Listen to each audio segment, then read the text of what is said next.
Hello বন্ধুরা, welcome back to my channel inner soulmates. তো আমি চলে এসেছি একটা নতুন ভিডিওর সাথে। আজ আবারও ফিরে এলাম একটা নতুন রেসিপির সাথে।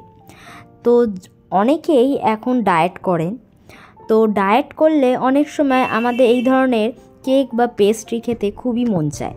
তাই এমন কিছু আজকে দেখাবো যাতে করে আপনাদের মুখের টেস্টও আসবে, কিন্তু শরীরে কোনো ফ্যাট লাগবে না। তাই একটা হেলদি কেক আইটেমস আজকে আপনাদের সাথে শেয়ার করছি। সেটা বানাবো হচ্ছে যে ওটস দিয়ে। আমি এর আগে সুজির এবং ময়দা দিয়ে কেক দেখিয়েছিলাম, কিন্তু এবারে যেটা বানাবো সেটা হচ্ছে যে ব্রাউনি। সেটা কিন্তু চকলেট ব্রাউনি, আবার ওটস দিয়ে তৈরি করব। তো কিভাবে কি তৈরি করি পুরো প্রসেসটাই আজকে শেয়ার করব। তো চলুন দেখতে থাকুন ভিডিওটা। প্রথমেই আমি ওটস নিয়ে নিয়েছি, আর এই ওটসটা মোটামুটি একটু ভালো মানে। তো আমি এই ওটসটা দিয়েই আজকের ব্রাউনিটা তৈরি করব। আমি এখানে 2 কাপ মতো ওটস নিয়েছিলাম।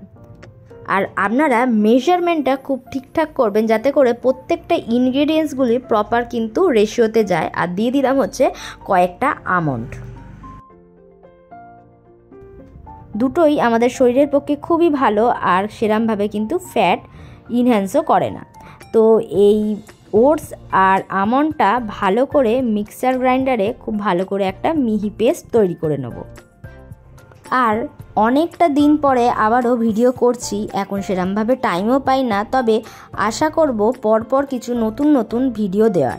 তো এখন বাড়িতে যেহেতু গরমের সিজন, মানে সামার টাইমে যে ধরনের খাবারগুলো বেশি পাওয়া যায়, বিশেষ করে ম্যাঙ্গো বা এই ধরনের জিনিস, সেইগুলোর কিছু প্রিপারেশন বা রেসিপি আপনাদের সাথে শেয়ার করব। আর এই দেখুন, ওটস আর আমন্ডটা খুব ভালো করে মিহি পেস্ট তৈরি করে নিয়েছি। আর পেস্ট তৈরি করার সময় দেখবেন যেন কোনো দানাভাব না থাকে, তাহলে কিন্তু পরবর্তীকালে লাম্পস ক্রিয়েট করবে, আর কেকটা খুব একটা ভালো ফ্লাপিও হবে না, আর খেতেও খুব একটা টেস্ট হবে।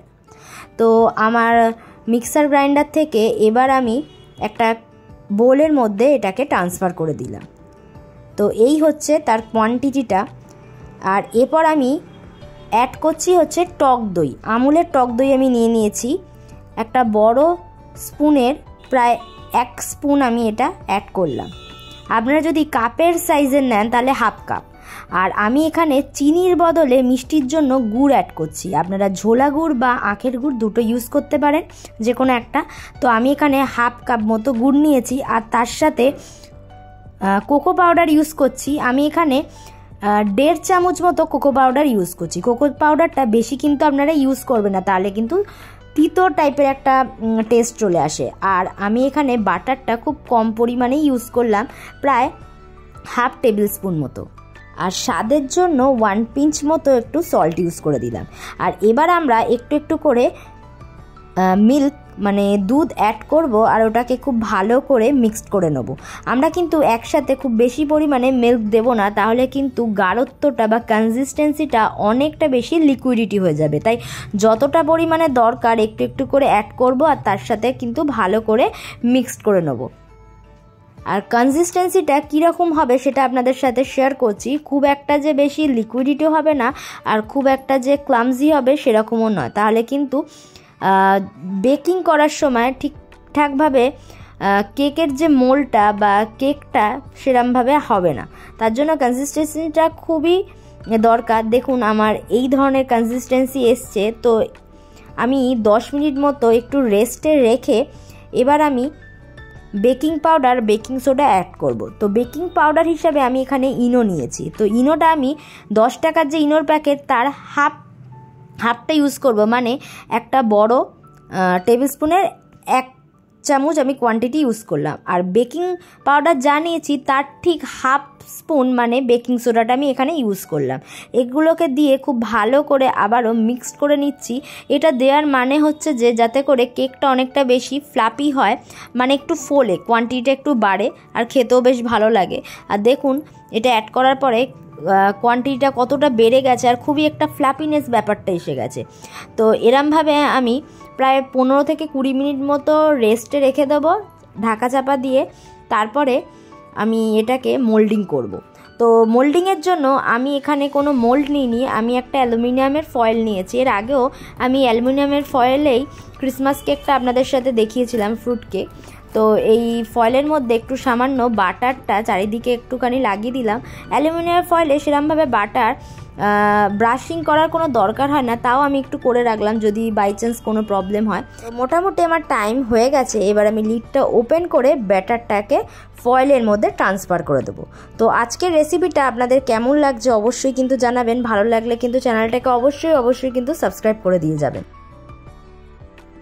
খুব সাবধানভাবে এটা করতে হবে। আর আপনাদের যদি কোনো বেকিং মোল্ড থাকে তাতেও করতে পারেন, তো আমার কাছে সেরমভাবে ছিল না, আর আমি খুব একটা বেশি এক্সপিরিয়েন্স না কেকের ব্যাপারে, তাই আমি এরমভাবেই করে থাকি, এতে আমার সুবিধা হয়। আর আপনারা চাইলে চোকো চিপস এগুলো কিন্তু অ্যাড করতেই পারেন, তবে আমার ঘরে সেরকমভাবে কিছু ছিল না, তাই আমি যেগুলো ছিল যেমন নাটস, আমন্ড, তারপর হচ্ছে যে আখরোট, এই ধরনের জিনিস দিয়েই করবো আজকে। তো মোটামুটি আমার এটাকে প্লেস করা হয়ে গেছে, খুব ভালো করে ব্লেন্ড করে দিয়ে এবার ওপর থেকে আপনারা যদি চান আখরোট দিতে পারেন। তো আমি এখানে নাট হিসাবে আখরোট ইউজ করেছি। আর যদি আপনারা চান যে চোকো চিপস দিতে পারেন সেটাও দিতে পারেন, বা ঘরে যদি ডেয়ারি মিল্ক থাকে সেটাও ইউজ করতে পারেন। তো আমার ঘরে ডেয়ারি মিল্ক ছিল না, তবে কিটক্যাট ছিল, তো আমি কিটক্যাটটাই ওপর থেকে একটু গার্নিশ করে দিয়েছি। তো এই হচ্ছে আমার কেকের যে ব্যাটারটা রেডি হয়ে গেছে, এবার আমি বেকিংয়ের জন্য ইউজ করব। তো আপনারা এটাকে মাইক্রোওয়েভও করতে পারেন, একই টাইম লাগবে মোটামুটি 30 মিনিটস।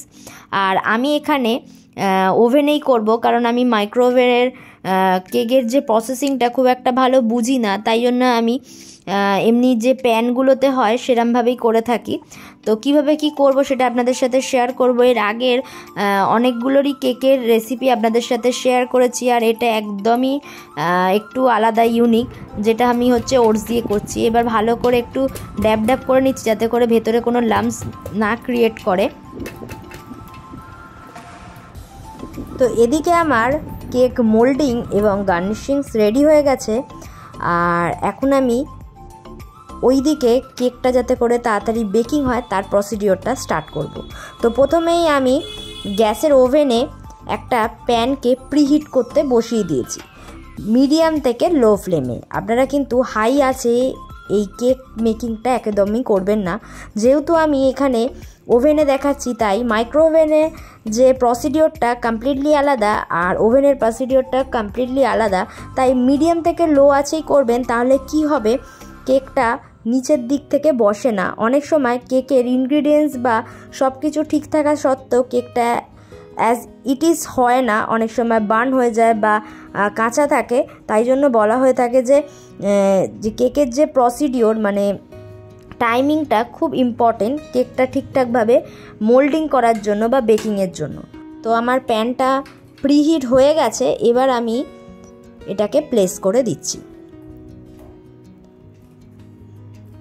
খুব ভালোভাবে এটাকে বসিয়ে দিয়ে আমি 15 থেকে 20 মিনিটসের জন্য এটা বেক হতে দেব।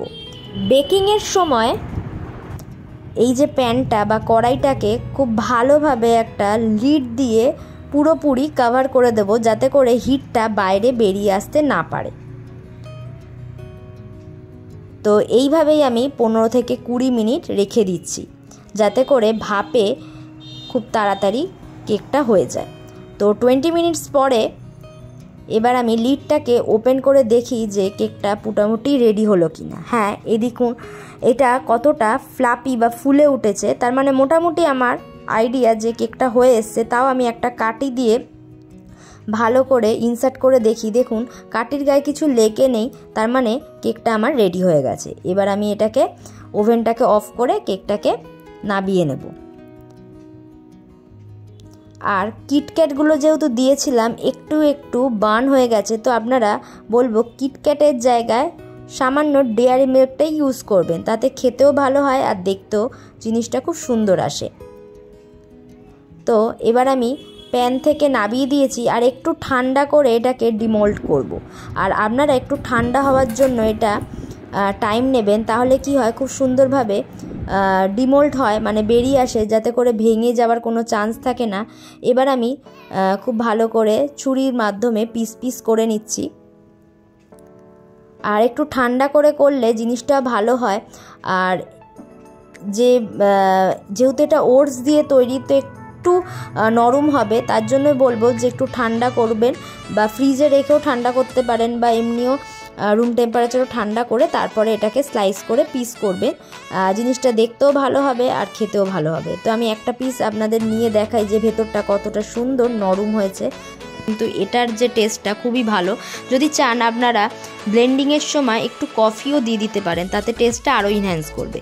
আর এই হচ্ছে দেখুন ব্রাউনির স্ট্রাকচারটা কত সুন্দর দেখতে হয়েছে। আর তার সাথে আমি কিছু নাটস দিয়েছিলাম আখরোট, সেটাও মুখে পড়ছে, বেশ ভালো লাগছে। আর হচ্ছে কিটক্যাট, বেশ চকলেটি একটা ফ্লেভার, চকলেটি একটা টেস্ট, খুবই ভালো লাগবে। এগুলো আপনারা বাচ্চাদের টিফিনে বা আপনারা অফিস পারপাসেও নিয়ে যেতে পারেন, যারা হেলদি ডায়েট চার্ট ফলো করেন বা ডায়েট করছেন।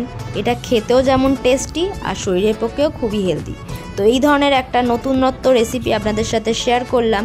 অনেকেই আছেন কেক বা পেস্ট্রি লাভার বা ব্রাউনি লাভার, তারা একবার বাড়িতে এইভাবে কিন্তু করে দেখতেই পারেন। আশা করি ভালো লাগবে, মুখের টেস্টটাও একটু চেঞ্জ হবে। তো আজকের রেসিপিটা আপনাদের কেমন লাগলো অবশ্যই জানাবেন। ভালো লাগলে চ্যানেলটাকে কিন্তু অবশ্যই সাবস্ক্রাইব করে দিয়ে যাবেন। টাটা, দেখা হচ্ছে নতুন কোনো ভিডিওর সাথে।